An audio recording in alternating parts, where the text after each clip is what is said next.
Kelanchal times,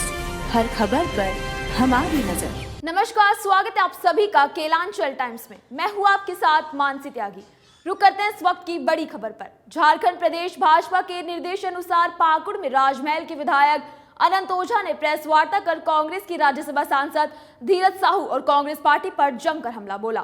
press वार्ता के दौरान अल्पसंख्यक मोर्चा की राष्ट्रीय मंत्री मिस्टिक हसन, पाकुड़ भाजपा जिला अध्यक्ष अमित पांडे मुख्य रूप से उपस्थित रहे। झारखंड कांग्रेस और कांग्रेस के कुकृत्यों के कारण फिर एक बार बदनाम हुआ है। जिस प्रकार से कांग्रेस के झारखंड के बड़े नेता और राज्यसभा के सांसद श्रीमान धीरज साहू जी के निजी ठिकानों पर विभिन्न समाचार पत्रों के माध्यम से जो खबरें आई है कि 300 करोड़ रुपए नगद बरामद हुए, और ऐसा लगता है कि शायद बैंक का भी लॉकर में भी जाने के बाद शायद इतनी राशि एक साथ एक जगह इकट्ठा हुआ, शायद अब तक के हाल के दिनों का जो इतिहास है, इतनी बड़ी मात्रा में नगद राशि बरामद होने की शायद ये राज्य और उनके ठिकानों के माध्यम से जो राशि मिली है, ये पहली घटना है। यह भी माना जा रहा है कि कांग्रेस आजादी के बाद से लेकर के कांग्रेस का इतिहास रहा है, और वह इतिहास भ्रष्टाचार का इतिहास रहा है। जैसे कांग्रेस पार्टी और भ्रष्टाचार मानो दोनों का एक साथ इतिहास जुड़ा हुआ है। पूर्व प्रधानमंत्री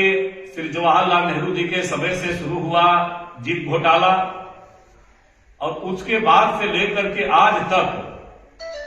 इसके पूर्व में मनमोहन सिंह जी के कार्यकाल का देश ने देखा है कि कोयला घोटाला, 2G घोटाला, केयर घोटाला, यानी घोटालों की श्रृंखला से लगातार कांग्रेस का नाता रहा है। इस झारखंड ने भी देखा है कि किस प्रकार से एक निर्दलीय के हाथों में सत्ता सौंप करके कांग्रेस ने काली कमाई का रास्ता बनाया था, और उस समय उसके प्रभारी आते थे, रोज नए बयान देते थे, और बयान के साथ यह बदनामी झारखंड के माथे पर देने का काम किया था। अभी जिस प्रकार से नकद राशि 300 करोड़ रुपए मिली है, नोट गिनने वाली मशीन भी, शायद वो मशीन भी खराब हो जाती है गिनते गिनते कितना नोट पड़ा हुआ है। यह तो एक स्थान पर मिला है, न जाने अभी ऐसे कितने स्थान छुपे हुए हैं जिन स्थानों पर इन लोगों ने कांग्रेस और कांग्रेस के साझेदार जो आज झारखंड में सरकार चला रहे हैं मुख्यमंत्री हेमंत सोरेन जी के नेतृत्व में,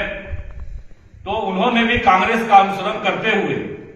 और भ्रष्टाचार के इस काले कारनामों में अपना नाम जोड़ने का काम किया, और उसका परिणाम है कि भारत सरकार की एजेंसी, जांच एजेंसियां आज उनके दरवाजे पर भी दस्तक दे करके लगातार उनको बुलाने का काम कर रही है। अब तो कांग्रेस पार्टी की हालत यह हो गई है कि कांग्रेस पार्टी के क्षेत्रीय नेता भी अपने राष्ट्रीय नेताओं से कंपटीशन करने लगे हैं कि हम सबसे ज्यादा काले कमाई करने वाले नेता हो सकते हैं। कौन सबसे ज्यादा काला कमाई करने का काम करेगा, जनता की गाढ़ी कमाई को लूटने का काम करेगा, इसमें कांग्रेस के अंदर ही उसके राज्य के नेता और राष्ट्रीय नेता दोनों में एक कंपटीशन हुआ है। आपने देखा होगा, देश ने देखा है कि नेशनल हेराल्ड के मामले में 750 करोड़ रुपए नेशनल हेराल्ड के मामले में जो ईडी के द्वारा जब्त किया गया है, और उस मामले में कांग्रेस का शीर्ष नेतृत्व श्रीमती सोनिया गांधी जी और राहुल गांधी जी जेल पर है। इसी प्रकार के अनेक इतिहास कांग्रेस के सांसद, विधायकों के बारे में आ रहे हैं, और जब इनके यहां नगद पकड़े जा रहे हैं, देश की जनता की गाढ़ी कमाई का पैसा पकड़ा जाता है, झारखंड की जनता के कोयला, पत्थर, लूट की कमाई का पकड़ा जाता है, तो ये जांच एजेंसियों के बारे में ही ये आरोप लगाने का काम करते हैं। भारतीय जनता पार्टी लगातार इस विषय को लेकर के प्रारंभ से भ्रष्टाचार के खिलाफ संघर्ष करती रही है, और भ्रष्टाचार के विषयों को लेकर के हम लगातार जनता की आवाज बन करके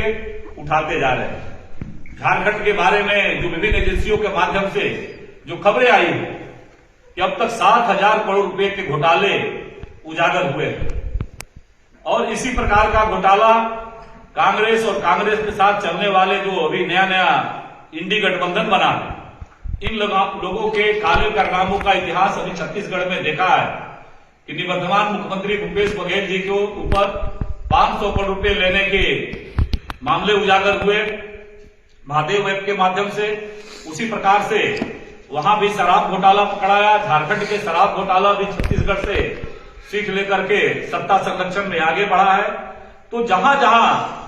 कांग्रेस और उसके गठबंधन की सरकार है, वहां अखंड भ्रष्टाचार में ये डूबे हुए हैं।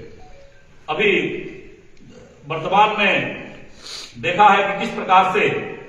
कांग्रेस पार्टी निर्लजता की सारी हदें पार करती है, भ्रष्टाचार के कारनामे पकड़ा रहे हैं, नगद राशियां पकड़ा रही है, फिर भी कांग्रेस नेताओं को शर्मिंदगी महसूस नहीं होती है कि किस प्रकार से किया जाए। आज झारखंड में संथाल पड़ना देखा है, पाकुड़ जिला तो साहेबगंज जिला तो जीवंत उदाहरण है इसका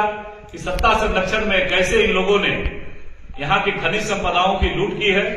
लगातार जांच एजेंसियां जांच करके और इनके बारे में कार्रवाई करने पर काम कर रही है और इसीलिए देश के यशस्वी प्रधानमंत्री नरेंद्र भाई मोदी जी ने जब देश की सत्ता संभाली थी तो उन्होंने कहा था कि न खाएंगे और न खाने देंगे। इस बोध के साथ आज ये भ्रष्टाचारी जो कांग्रेस पार्टी और झारखंड मुक्ति मोर्चा के गठबंधन के साथ राज्य को लूटने का काम हुआ है, इनको लेकर के हम आने वाला समय में हम एक तरफ जहां जांच एजेंसियों के माध्यम से इस पर विश्वास करते हैं कि जांच एजेंसियां ऐसे भ्रष्टाचार के में शामिल नेताओं को, पार्टियों को, उनको गिरफ्तार करने का काम करे, वही सड़क से लेकर के सदन तक विधानसभा का आने वाला शीतकालीन सत्र 22 तारीख को चालू होने वाला है। इस विधानसभा के सत्र में भी ये जनता की काली कमाई, गाढ़ी कमाई को लूटने वाले, ये काले धन रखने वाले नेताओं के मामले को भारतीय जनता पार्टी उसको उजागर करने का काम करेगी। और हमारे प्रधानमंत्री जी ने जो कहा है,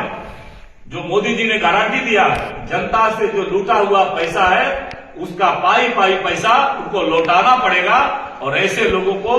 गिरफ्तार करके उस पर कार्रवाई करने का काम यह मोदी जी की गारंटी है। और उस मोदी जी के गारंटी के तहत हम जनता के बीच में जहां एक और वैधानिक तरीके से भारतीय जनता पार्टी लड़ाई लड़ेगी, वहीं दूसरी ओर सदन से लेकर के सड़क तक इस सरकार में जो व्याप्त भ्रष्टाचार है, सत्ता संरक्षण में जो भ्रष्टाचार चल रहा है, कांग्रेस के द्वारा आजादी के बाद से लेकर के लगातार जो देश को लूटने का काम हुआ है, झारखंड में आज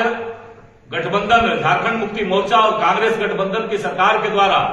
जो सत्ता संरक्षण में भ्रष्टाचार चल रहा है, इसको लेकर के जनता के अदालत में हम जाने वाले हैं। और निश्चित रूप से हम इन एजेंसियों के माध्यम से हम मांग करते हैं कि इस एजेंसियों में प्रवर्तन निदेशालय भी इस मामले को जांच करे, क्योंकि यह देश के इतिहास में हाल के दिनों में नगद पकड़ाने वाली 300 करोड़ रुपए तक का नगद बरामदगी हुई है। तो निश्चित रूप से इसका प्रवर्तन निदेशालय भी जांच करे। यह हम आप सबों के माध्यम से भारत सरकार से, जांच एजेंसियों से भारतीय जनता पार्टी ये मांग करती है कि इस जांच की गति को बढ़ाए और साथ ही साथ झारखंड में जो भ्रष्टाचार है, इस भ्रष्टाचार के खिलाफ सड़क से लेकर के सदन तक भारतीय जनता पार्टी लड़ाई लड़ेगी।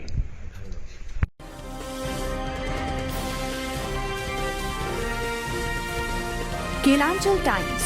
हर खबर पर हमारी नजर।